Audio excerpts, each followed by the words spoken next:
આજે આપણે જેનો અભ્યાસ કરવાનો છે એ છે કંકાલ તંત્ર. શરીર માટે જો હાડકા ન હોય તો શું થાય? આ જે હાડકા છે એ માનવ શરીરને પોતાનો આકાર, આધાર અને મજબૂતાઈ આપવાનું કામ કરે છે. હાડકા ન હોય તો મારું શરીર માત્ર ને માત્ર માંસના લોંદા રહે છે.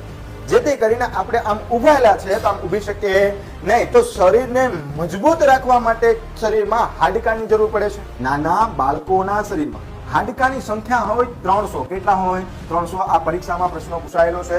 પુખ્ત વયનો વ્યક્તિ હોય તો એના શરીરની અંદર 206 હાડકા હોય. કેટલા હાડકા હોય? 206. તો તમારા અને મારા શરીરની અંદર કુલ કેટલા હાડકા છે? તો કે 206. પહેલા તો આપણું આવશે માથું એટલે કે ખોપરી. ખોપરીની અંદર બે ભાગ આવશે. એક તમારું મસ્તિષ્ક આવશે અને બીજું કોણ આવશે? તમારો સહેરો આવશે. એટલે ખોપડીની અંદર કુલ 22 હાડકા હોય. માથાનો ભાગ